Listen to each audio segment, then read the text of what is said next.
क्या आपको भी हर टाइम यही डर लगा रहता है कि कोई मेरे से नाराज ना हो जाए, कोई मेरे से गुस्सा ना हो जाए, कोई मेरे को गलत ना समझ ले, कोई मेरी इस सिचुएशन में मेरे को गलत ना समझ ले? अरे भाई, जिसको जो सोचना है वो समझे। मैंने ठेका नहीं ले रखा, मेरे को किसी को खुश नहीं करने का है, मैंने मेरी जिंदगी जीनी है। ठीक है ना? मेरी एक बात ध्यान से सुनिए, आपका मकसद आपकी अपनी जिंदगी को जीना है, हर किसी को खुश करने का नहीं है। ठेका भी मतलब साला किसी को खुश करने का। अपनी सुनो, अपने दिल की करो। तो समझ में आ गया ना? क्योंकि आप किसी के लिए कितना ही अच्छा कर लेना, आप उसे कभी पसंद नहीं आ सकते, वो आपसे कभी खुश नहीं रह सकता है। ठीक है? तो राधे राधे दोस्तों, welcome back to my channel my inner talks 20 करके। ठीक है, तो आज हम बात करेंगे, हमें हर किसी को खुश रखने की जरूरत भी नहीं है, अपने आप को खुश करना है। हमारा मकसद किसी को हर्ट करने का नहीं होता है, बट हमारा जो हमारे इंटेंट होते हैं वो हमारी तो अच्छी होती है, बट सामने वाले के ऊपर डिपेंड करता है ना कि वो हमें किस तरीके से जज करेगा, या वो हमें हमारी बातों को किस तरीके से लेगा, है ना? चले, तो आज हम बात करेंगे अपनी उसी आदत की, जब हम चाहे कितना भी कुछ कर लें, कितना ही सामने वाले को खुश करने की कोशिश कर लें, कितना ही सामने वाले को इम्पोर्टेंस दे लें, वो खुश नहीं होगा, नहीं होता है। आप अपनी जगह ठीक रहो, आपको जो ठीक लगता है, आपका जो दिल करता है वो करो, सामने वाले का जो मन कर रहा है उसे करने दो। ठीक है ना? मत करो किसी को खुश करने की कोशिश, मत करो। अपना मकसद इतना साफ रखो, अपनी नीयत इतनी साफ रखो कि आपका इंटेंट गलत नहीं होना चाहिए, आपके इरादे गलत नहीं होने चाहिए कि दूसरा वाला हर्ट हो जाएगा। हर्ट तो आप कितने भी इंटेंट अच्छी लेके चल लो, वो नहीं होना है। ठीक है ना? तो ये सब फालतू की बकवासें करना बंद करो, हर किसी को खुश रखने की कोशिश मत करो, उसमें हम ही अंदर घुटते रहते हैं और कुछ नहीं होता। होता है ना? हम चाहे किसी के लिए कितने सेक्रीफाइस कर लें, उसे हमारी फीलिंग से, हमारे इमोशंस की कोई कदर नहीं होती है ना? देखो, आप ना हर किसी से एक्सपेक्टेशंस करना बंद कीजिए, और जो सामने वाले की आपसे एक्सपेक्टेशंस हैं उन्हें फुलफिल करने की भी जरूरत नहीं है। उसकी अपनी मतलब ख्वाहिशें, उसकी अपनी चाहते हैं कि आप, उसने लगा रखी ना आपसे एक्सपेक्टेशन, आपने तो नहीं लगा रखी ना, उससे बोला है।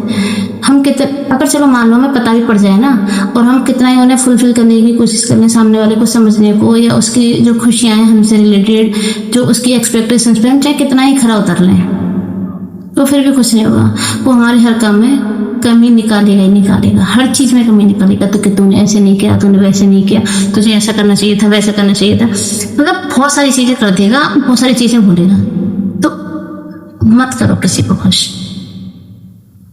किसी के एक्सपेक्टेशंस पे खरा उतरना आपकी रिस्पॉन्सिबिलिटीज नहीं है, ना ही हमने बोला हुआ है सामने वाले से कि हमसे इतनी सारी एक्सपेक्टेशंस रखो, नहीं बोला है ना। वो उसकी एक्सपेक्टेशंस है, हमारी नहीं है, हमने नहीं बोला उससे। बात प्रो हो गए तो बोलेंगे एटीट्यूड ज्यादा है, ईगो ज्यादा है, सेल्फिश ज्यादा है। अगर आप ज्यादा बोलोगे तो बकवास करती रहती है, फालतू की बातें करती रहती है। आपकी जिंदगी, आपके इमोशंस, आपकी फीलिंग्स आपके कंट्रोल में है। आप अपने हिसाब से अपनी लाइफ को जियो, किसी को अपनी लाइफ को इतना कंट्रोल करने मत दो कि वो आपकी फीलिंग्स के, आपके इमोशंस के साथ खेले, है ना? तो हर किसी को खुश करना छोड़ दो, सबसे पहले अपने आप को खुश करो। ठीक? सेकंड थिंग्स, ना कहना सीखिए। अगर हम सामने वाले ने हमसे बोला कि ये कर दो, हाँ कर देंगे, चाहे हमें उसी से कितना ही हर्ट हो रहा होगा, हम करेंगे। नहीं, मत करो। अगर आपको उस चीज से खुशी नहीं मिलती, आप उससे सेटिस्फाइड नहीं है, तो मत करो यार उस चीज को। ना बोलना शुरू करो, पहले छोटी छोटी चीजों के लिए करो, फिर बाद में हो जाएंगे।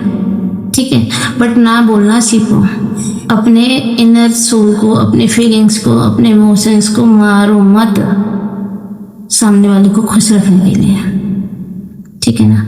ना क्या उसने बोला कि मेरा ये वाला काम करते हैं, हाँ भाई चल ठीक है कर देंगे, चाहे तुम्हारे पास टाइम नहीं है, चाहे तुम्हारे पास, या फिर तुम्हें उसी से इतनी सी भी खुशी नहीं मिल रही है। समझ रहे हो ना मेरे कहने का मतलब?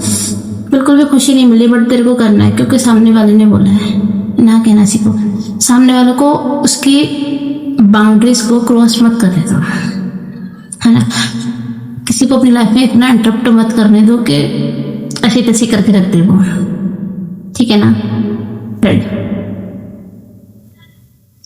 सबसे पहले अपने आप से प्यार करना सीखो। मैं भी नहीं करती थी, मैं ना बिल्कुल अपने लिए टाइम नहीं निकालती थी। पता है मेरे को मेकअप वगैरह कुछ भी करना पसंद नहीं है। अपने आप को प्रायोरिटी दो, अपने लिए थोड़ा सा समय निकालो। जो चीज़ करने में आपको अच्छा लगता है, चाहे डांस हो, कुकिंग हो, गाना हो, कुछ भी, एनीथिंग, अपने लिए टाइम निकालो जिस चीज़ से आपको खुशी मिलती है। अपने आप को प्रायोरिटी दो। मस्त मजे आने वाले। अगर आप पूरे दिन भर का स्ट्रेस लेते हो तो समथिंग 30 या 35 मिनट, 15 या 20 मिनट 10 मिनट निकालो अपने लिए, जिससे आपको रियल हैप्पीनेस मिलती हो। बिल्कुल खुला एकदम, जैसे मजे आते हैं आपको। ठीक है, अपने आप को प्रायोरिटाइज करो और अपने आप को उस चीज़ में जो चीज़ आपको पसंद है उस चीज़ में इतना इम्प्रूव करो कि मजा आ जाए। बस अपने सपनों के लिए थोड़ा थोड़ा करके टाइम निकालो। मानती हूँ मैं भी एक हाउस वाइफ हूँ, बहुत सारी हाउस वाइफ भी देखेंगे इस वीडियो को। अपने लिए थोड़ा सा टाइम निकालो, प्लीज निकालो। पागल हो जाओ अपने सपनों को पूरा करने के लिए। मेरी इस बात को बहुत ध्यान से सुनो, ठीक है? आप ना और लोगों को खुश करने के चक्कर में अपने आप को गवा दे रहे हो बिल्कुल भी। पता है आपको, आप कितने एफर्ट डाल देना, वो कोई भी खुश नहीं होने वाले हैं। टिल द एंड आप बुरे ही निकलोगे हर रिश्ते में। समझ में आ रहा है ना? तो अपने सपनों के लिए पागल रहो। अपने आप की मेंटल पीस को खराब बिल्कुल भी मत होने दो। अपनी फीलिंग्स को जाया मत होने दो। समझ में आ रहा है ना? खासकर हाउस वाइफ या फिर कोई लेडीज है, सिंगल मदर है या गर्ल है, मत बेकार होने दो अपने आप को। आप कुछ नहीं, टिल द एंड सबको खुश रखने के चक्कर में अपनी मेंटल पीस की माँ बहन कर रहे हो। सच पता नहीं, ठीक है? खुद को खोकर किसी और को खुश रखना कोई अच्छी बात नहीं है। पता है ना आपको? खुद को पाकर, खुद को खुश रखकर अपने लिए जीना सीखो।